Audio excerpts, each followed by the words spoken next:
Physics में आज हम करंट इलेक्ट्रिसिटी में कॉम्बिनेशन ऑफ रेजिस्टेंस पढ़ाएंगे।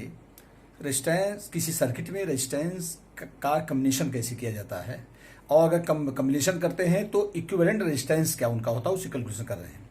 तो किसी सर्किट में रेजिस्टेंस को दो क्रम में जोड़ा जाता है। एक है श्रेणी क्रम इन सीरीज और दूसरा है पैरेलल समांतर क्रम में इन पैरेलल, और तीसरा होता है मिक्स्ड ग्रुपिंग कि माने कुछ सीरीज में हो और कुछ पैरेलल में हो। तो लेकिन मेन दो ही हम इक्विवेलेंट रेजिस्टेंस निकालते हैं किसी सर्किट में, तो सीरीज का और पैरेलल का। इसी परिपथ में प्रतिरोधों को हम मेन दो क्रम में संयोजित करते हैं, श्रेणी क्रम इन सीरीज और दूसरा समांतर क्रम में इन पैरेलल।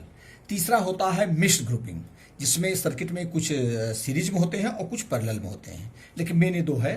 तो श्रेणी क्रम में जब हम सीरीज में जोड़ते हैं तो उनका इक्विवेलेंट रेजिस्टेंस क्या होता है, और समांतर क्रम में तो इक्विवेलेंट रेजिस्टेंस क्या होता है। इक्विवेलेंट मींस होता है कि सबके लगने के बाद जो इफेक्टिव रेजिस्टेंस है सर्किट का वो इक्विवेलेंट रेजिस्टेंस माना जाता है। तो सबसे पहले हम पढ़ाने चल रहे हैं श्रेणी क्रम में। पहला हम पढ़ाने चल रहे हैं आपको श्रेणी क्रम में। श्रेणी क्रम में कैसे जोड़ते हैं जरा ध्यान दीजिए। श्रेणी क्रम में प्रतिरोधों का संयोजन करने के लिए एक प्रतिरोध को दूसरे से, दूसरे को तीसरे से, तीसरे को चौथे से क्रमानुसार जोड़ा जाता है। एक रेजिस्टर दूसरे से, एक रेजिस्टेंस दूसरे से, दूसरा तीसरे से, तीसरा चौथे से क्रमानुसार जोड़ा जाता है, जुड़े होते हैं। इस क्रम में जैसे ये हमारा मान लीजिए 3 रेजिस्टेंस हमारे हैं, मान ले रहे हैं हम, ये हमारा हो जाएगा R1 और ये हो गया R2, तीसरा हो गया R3। हम सपोज दैट ये मान रहे हैं ये हमारे रेजिस्टेंस है हमारे, ये हमारे सीरीज, ये हमारा है R1, ये हमारा हो जाएगा R2 और ये हमारा हो जाएगा R3। अब ये सर्किट मान लीजिए जुड़े हैं हमारे, ये हमारा है। अब हम जैसे इनका निकालेंगे इस सर्किट का इक्विवेलेंट रेजिस्टेंस क्या होगा। तो जैसे कोई दो पॉइंट है, मान लीजिए सपोज दैट ये हमारा पॉइंट B है, ये हमारा पॉइंट A है। अब इस A और B के बीच इक्विवेलेंट रेजिस्टेंस क्या होगा जरा ध्यान दीजिए। तो ये हमारा हो जाएगा V। अब यहां से करंट चल रही है, इसको ध्यान दीजिए। इस सर्किट का जो हम निकाल रहे हैं तो यहां से मान लीजिए करंट हमारी चल रही है I, ये करंट I, ये प्लस है और ये माइनस है। करंट चल रही है I, ये हमारी करंट I है। अब ये करंट यहां से जाएगी, ये करंट यहां से जा रही है और ऐसे ही ये सर्किट कंप्लीट हो गया हमारा। अब जरा ध्यान दीजिए, तो I करंट जा रही है, तो इसमें जो मैंने बताया सीरीज में एक रेजिस्टेंस दूसरे से, दूसरा तीसरे से जुड़ा होता है, तीसरा चौथे से, चौथा पांचवें से, जो भी होगा। तो 3 हम मान ले रहे हैं R1, R2, R3 है। अच्छा, करंट आई जा रही है, तो चूंकि तीनों एक लाइन में जुड़े हैं इसलिए जो करंट इसमें जाएगी वही इसमें जाएगी, वही इसमें जाएगी, करंट वही जाएगी। लेकिन इसमें जो हमारा होगा करंट तो सेम रहेगी, लेकिन जो पोटेंशियल जो रेजिस्टेंस के अनुसार में, चूंकि V is proportional to inversely proportional to R, जो हमारा होता ये हमारा हो जाएगा, तो ये हमारा हो जाएगा V1, ये हमारा हो जाएगा V2 और ये हमारा हो जाएगा V3। ये जो हमने रजिस्टर लगाया है इनके सिरों के बीच जो पोटेंशियल डिफरेंस है V1 है, V2 है और V3 है। लेकिन इन सब में जो हमारी करंट आई जा रही है ये करंट सब में सेम होगी। तो सीरीज में जितने हमारे सीरीज में जो रेजिस्टेंस लगे होते हैं सब में प्रवाहित धारा समान होती है, करंट समान होती है, लेकिन जो रजिस्टर और उनका जो प्रतिरोध होता है कि सिरों के बीच जो हमारा पोटेंशियल डिफरेंस होगा वो अलग अलग होगा। तो इसी को हम निकालेंगे। तो इस क्रम में मेन यही है कि सब में जो है करंट तो सेम होगी, करंट यही करंट जो इसमें जा रही है इसमें जाएगी, वही इसमें जाएगी, लेकिन पोटेंशियल डिफरेंस सबका अलग अलग होगा। अब आगे ध्यान दीजिए, तो अब ये V1 plus V2 plus V3 आकर के यहां पर हमारे जुड़े हैं, तो तीनों V1 plus V2 plus V3 equal to V के हो जाएगा। तो अब हम V1 V2 V3 की वैल्यू निकालेंगे ओम के नियम से। अब जानो V इक्वल टू होता है IR, V इक्वल टू क्या होता है IR, या ध्यान दीजिए। तो V1 इक्वल टू कितना हो जाएगा, V1 इक्वल टू हो जाएगा IR1। क्यों? क्योंकि I सब में सेम है। V2 इक्वल टू कितना हो जाएगा, V2 इक्वल टू हो जाएगा IR2 और V3 इक्वल टू हो जाएगा IR3। अब हम तीनों को जोड़ेंगे, या ध्यान दो, इसलिए V1 plus V2 plus V3 is equal to V1 plus V2 plus V3 is equal to, जब तीनों को जोड़ेंगे तो हो जाएगा IR1 plus IR2 plus I R three. जरा ध्यान दीजिए, जब इधर का जोड़ रहे हैं तो इधर का भी हमारा ऐड हो जाएगा। तो और चूंकि V1 plus V2 plus V3 is equal to V, therefore V is equal to, चूंकि V1 plus V2 plus V3 का इक्विवेलेंट रेजिस्टेंस होगा V होगा। तो अब आगे ध्यान दीजिए, तो ये V इज इक्वल टू कितना हो जाएगा, इस सब में हमारा I कॉमन कर लेंगे, I ब्रैकेट में हो जाएगा R1 plus R2 plus R3। अब जरा ध्यान दीजिए, ये हमारा, ये तो तीनों रेजिस्टेंस हो गया और ये हमारा पूरे सर्किट की टोटल करंट हो गई, ये टोटल पोटेंशियल हो गया। अब वही लिखेंगे, यदि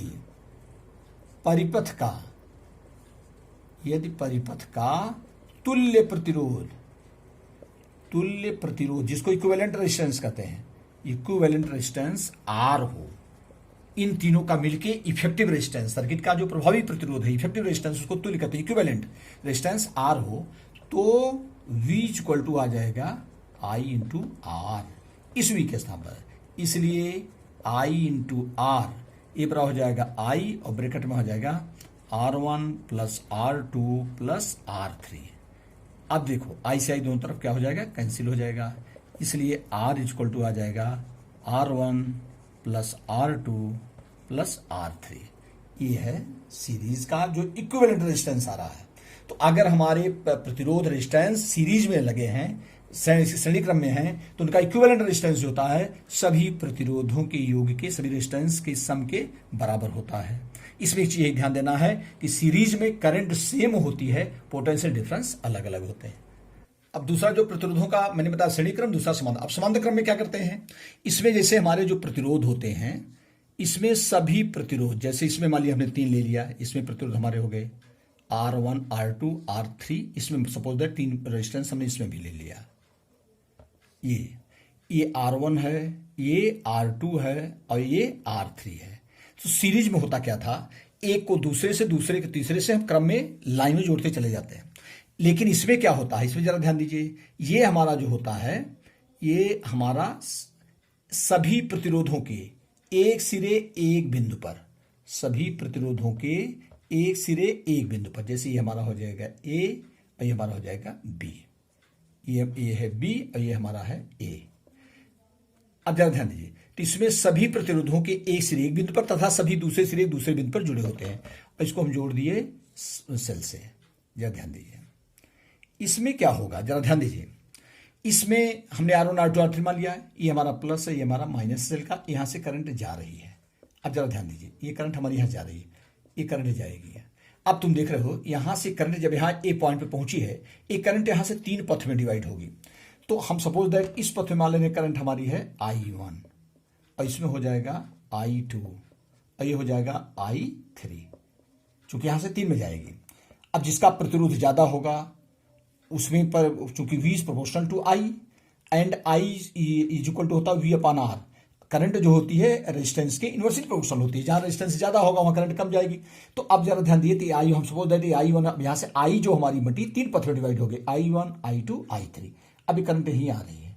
और फिर यहां पर जरा ध्यान दो, इधर से I1 आ रही है, ये I2 है और ये I3 है, फिर यहां तीनों जुड़ करके फिर क्या हो गई, ये करंट हमारी I, चूंकि यहां जो I1 I2 यहां विभक्त हुई थी, अलग अलग जा रही थी, फिर आके यहां मिल रही है सभी पॉइंट पर। तो I1 plus I2 plus I3 equal to I के।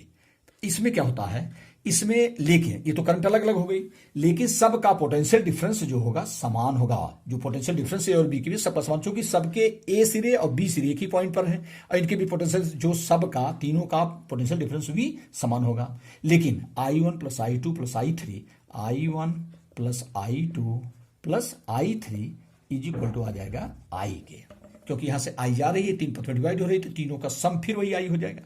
अब हम यही I1 I2 I3 की वैल्यू निकालेंगे। जरा ध्यान दो, ओम के नियम से, इसमें भी वैसे सिद्ध करेंगे ओम के नियम से V इक्वल टू क्या होता है, ओम के नियम से V इक्वल टू IR, इसलिए I इक्वल टू आ जाएगा V अपान R। अब जरा ध्यान दो, इसलिए I1 equal to V upon R1, I2 is equal to V upon R2 and I3 equal to V upon R3। Similarly I equal to V upon R, तो I1 V upon R1, I2 V upon R2, V क्योंकि सब में V same है।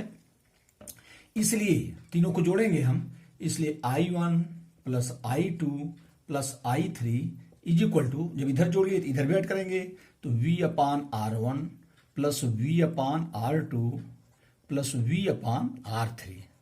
अब जरा ध्यान दीजिए, अभी मैंने बताया I1 plus I2 plus I3 equal to I के, तो यह लिख दो, चूंकि I1 plus I2 plus I3 is equal to I, जैसा कि मैंने इसमें समझाया है, इसलिए I इक्वल टू आ जाएगा, इस समय V कॉमन कर लो, V हमने कॉमन कर लिया, तो 1/R1 plus 1/R2 plus 1/R3।